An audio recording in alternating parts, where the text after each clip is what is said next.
कलयुग में कहाँ पर रहते हैं हनुमान। हनुमान भगवान के बारे में कहा जाता है कि वो जनमानस के कल्याण के लिए हमेशा तैयार रहते हैं। धर्म की रक्षा के लिए भगवान हनुमान भगवान इस दुनिया में मौजूद होकर संसार के उत्थान के लिए काम कर रहे हैं। अलग अलग लोग हनुमान जी के अलग अलग जगह होने की बात करते हैं। आज के इस वीडियो में हम ये जानने का प्रयास करेंगे कि आखिर कलयुग में हनुमान जी कहाँ पाए जाते हैं। जानने के लिए वीडियो को अंत तक देखें और अगर आप इस चैनल पर नए हैं तो हमारे चैनल को सब्सक्राइब करना ना भूलें और हमारे बेल आइकन को दबाना ना भूलें ताकि आपको हमारे आने वाले वीडियो से जुड़े अपडेट्स मिलते रहें। कहते हैं श्री राम ने हनुमान जी को सदैव धरती पर रहकर धर्म के पालन का आदेश दिया था, तभी से हनुमान जी इस धरती पर मौजूद हैं।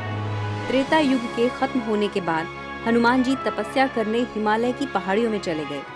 कहा जाता है कि वो नेपाल तिब्बत की सीमा पर बसे गंधमादन पर्वत पर आज भी निवास करते हैं और जब भी कहीं भी राम कथा सुनाई जाती है तो वो वहां पहुंच जाते हैं। कई लोग ये भी मानते हैं कि हनुमान भगवान न सिर्फ भारत बल्कि चीन में भी पूजे जाने लगे, जहां इन्हें मंकी किंग के नाम से पूजा जाता था। ये भी कहा जाता है कि उन्होंने जगन्नाथपुरी मंदिर की रक्षा करने का वचन दिया था, इसलिए वो आज भी जगन्नाथपुरी मंदिर के द्वार पर भी पाए जाते हैं। कहा जाता है कि भगवान श्री जगन्नाथ जी ने समुद्र से मंदिर की रक्षा के लिए श्री हनुमान जी को नियुक्त किया था। तब से ही हनुमान जी पुरी नगरी के द्वार पर रक्षा करने लगे। लेकिन हनुमान जी को जब भी भगवान जगन्नाथ जी, बलराम जी एवं देवी सुभद्रा जी के दर्शनों की इच्छा होती थी तो वे प्रभु के दर्शनों के लिए पुरी नगरी में प्रवेश कर जाते थे। ऐसे में समुद्र भी उनके पीछे पीछे नगर में प्रवेश कर जाता था। इससे श्री भगवान जी एवं नगर वासियों को परेशानी होने लगती थी। महाबली हनुमान जी की इस आदत से परेशान होकर महाप्रभु जगन्नाथ जी ने श्री हनुमान जी को समुद्र के तट पर सोने की जंजीर से बांध दिया था। जब से महाबली हनुमान जी को समुद्र तट पर भगवान द्वारा बांधा गया, तब से समुद्र पुरी नगरी में कभी भी प्रवेश नहीं करता। आज भी जगन्नाथपुरी के समुद्र तट पर बेदी हनुमान का प्रसिद्ध प्राचीन मंदिर है, जहाँ हनुमान भगवान बेड़ियों से जकड़े हुए हैं। हनुमान भगवान के कलयुग में होने की एक महत्वपूर्ण कहानी हमें तुलसीदास जी से जुड़ी हुई मिलती है।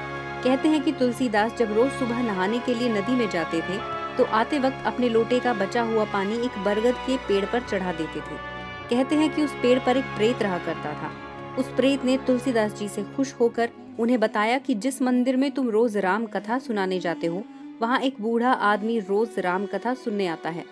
दरअसल उस बूढ़े आदमी के वेश में स्वयं हनुमान जी तुम्हारी कथा सुनने आते हैं। अगर तुम हनुमान जी से मिल लो तो वो तुम्हें श्री राम के भी दर्शन करा देंगे।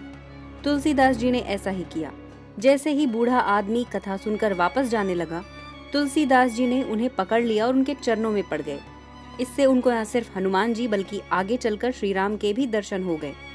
कहते हैं कि हनुमान भगवान राम कथा के प्रसार हेतु अलग अलग मंदिरों में गुप्त रूप में पाए जाते हैं। इसी तरह कहा जाता है कि वैष्णो देवी की गुफा में भी जगदम्बा देवी की सेवा करने के लिए वो उपस्थित रहते हैं। कहते हैं कि जब वैष्णो देवी भैरवनाथ से बचकर त्रिकूट पर्वत की गुफाओं में तपस्या कर रही थी, तब भगवान विष्णु ने हनुमान भगवान को उनकी रक्षा के लिए नियुक्त किया। कहा जाता है कि हनुमान भगवान आज भी इस गुफा की रक्षा कर रहे हैं, जहां वैष्णव देवी भगवान विष्णु के आने का इंतजार कर रही हैं। तो दोस्तों, कैसी लगी आपको हमारी ये जानकारी?